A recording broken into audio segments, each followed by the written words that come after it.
మీ కలలన్నీ సాకారమైన చోట తెల్లాపూర్లో Vajra west city. ORR exit 2కి 2, ఫైనాన్షియల్ డిస్ట్రిక్ట్ కి 10 నిమిషాల దూరంలో. 17 ఎకరాల్లో 78% ఓపెన్ స్పేస్, 38 ఫ్లోర్లు, 6 టవర్లు, 2.5, 3, 4 బెడ్రూమ్ ఫ్లాట్స్. కావలసినంత greenery, mega club house, roof top pool. Complete family life కోసం మీ ఫ్లాట్ ఈ రోజే బుక్ చేయండి. Contact number 9589587379. Vajra for better living. Rambabu garu tongue slip కాకుండా ఉండి ఉంటే, బూతులు మాట్లాడకుండా ఉండి ఉంటే ఇంత రచ్చ అయితే జరిగి ఉండేది కాదుగా. గుంటూరు అయితే చాలా ప్రశాంతంగా ఉండేది కదా. అంటే టంగ్ స్లిప్ అయిన ప్రతి వాళ్ళ మీద ఇలాగే జరిగిందా అండి గతంలో? వాళ్ళ పార్టీ వాళ్ళు కూడా టంగ్ స్లిప్ అవ్వడం కాదు, ప్రెస్ మీటుల్లో కూర్చుని మాట్లాడిన వాళ్ళు ఉన్నారు. వాళ్ళ మీద కూడా ఇలాగే జరిగిందా? మరి రాంబాబు గారి మీద ఎందుకు జరుగుతోంది? అది కూడా ఆయన మీద దాడి జరిగి, ఆయన మీద మూకుమ్మడిగా వచ్చి ఒక life or death situation create చేసి, అందులో రియాక్షన్లో భాగంగా ఆయన ఒక మాట దొరలడం జరిగింది. దాన్ని వంకగా, దాన్ని సాకుగా తీసుకొని ఇంకేదో కక్ష సాధిస్తున్నట్లుగా అనిపిస్తుందండి. ఇది దాడి కాదు, ప్రీ ప్లాన్డ్ దాడి అసలే కాదు, అనుకోకుండా ప్రజల్లోంచి వచ్చినటువంటి ఆగ్రహము అని దాడి చేసిన వాళ్ళు, దాడి చేశారనే ఆరోపణలు ఎదుర్కొన్నటువంటి వ్యక్తులు, టీడీపీ నేతలు మూకుమ్మడిగా చెప్తున్నారు. Do you agree with the statement? No, not at all. Because ఎందుకంటే అక్కడ ఆ రోజు వెంకటేశ్వర స్వామి వారిని దర్శించుకుని తిరిగి వస్తున్నారు రాంబాబు గారు. వస్తున్నప్పుడు already in the presence of police అక్కడ రాళ్ళు కర్రలు పట్టుకుని అందరూ నుంచుని ఉన్నారు. అంటే పోలీస్ అక్కడ ఉండంగా వీళ్ళు అక్కడ నుంచుని ఫోటోలు దిగుతూ ఉన్నారు, టీడీపీకి సంబంధించినటువంటి కార్యకర్తలు. కానీ దీన్ని పోలీస్ ఎలా అలౌ చేసిందండి? సో వాళ్ళు ఒక యాక్షన్ని ప్లాన్ చేశారు.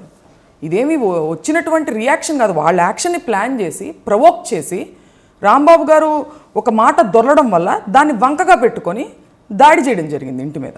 ఆయన సారీ చెప్పాక కూడా. That's my question to. ఇప్పుడు క్షమాపణ చెప్పారు, నేను చంద్రబాబు నాయుడు గారిని ఆ మాట అని ఉండకూడదు, బట్ నేను ఫ్లోలో అనేసాను, ఇట్స్ నాట్ మై ఇంటెన్షన్ అని.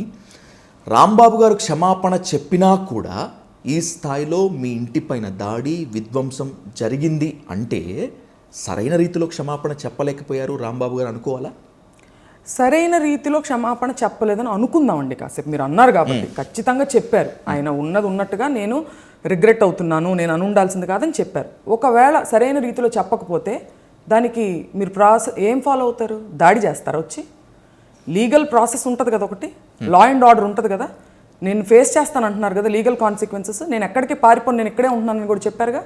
యాంటిసిపేటరీ బెయిల్కి కూడా నేను వెళ్ళనని చెప్పున్నారు కదా. మరి దాని ప్రాసెస్ మీరు ఫాలో అయ్యేదేంటి? ఒకవేళ ఆయన క్షమాపణ చెప్పకపోయినా, సరిగ్గా అసలు చెప్పకపోయినా దాడి కరెక్టేనా? అది సమర్థనీయమేనా ప్రజాస్వామ్యంలో? నేను గల్లా మాధవి గారితో మాట్లాడాను, ఇంటర్వ్యూ చేశాను. ఈ కేసులో A3గా ఉన్నటువంటి అబ్బూరి మల్లి గారు అనే వ్యక్తితో కూడా మాట్లాడాను, మిగతా చాలామందితో కూడా మాట్లాడాను.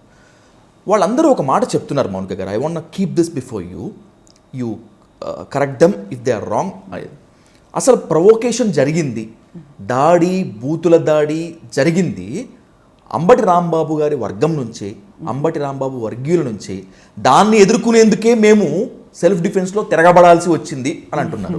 నిజంగా అలాంటి పనులు ఏమన్నా చేశారా మీ వాళ్ళు, మీ ఫ్యాన్స్ కానీ, మీ సన్నిహితులు కానీ? అంటే వాళ్ళు మా ఇంటి దగ్గరికి వచ్చారా, మేము వాళ్ళ ఇంటి దగ్గరికి వెళ్ళామండి? వాళ్ళే వచ్చారులేండి. వాళ్ళే వచ్చారు. దేనికి వచ్చారు?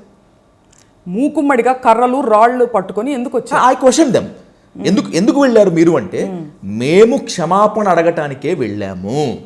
అచ్చా, అంటే క్షమాపణ అడగడానికి కర్రలు రాళ్ళు తీసుకుని వస్తారా? అంటే నాకు తెలీదు.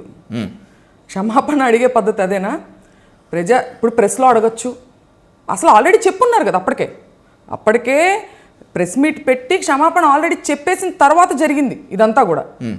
ఓకే, మీరు ప్రజాస్వామ్య పద్ధతిలో ఏదో ఒక పీస్ఫుల్ ప్రొటెస్ట్ చేయడానికి ఎలవెన్స్ ఉంటుంది, కానీ రాళ్ళు కర్రలు పట్టుకొని వస్తారా క్షమాపణ అడగడానికి? అంటే నాకు తెలీదు. వాళ్ళు తెలియజేస్తే ఏమన్నా తెలుసుకుంటారు.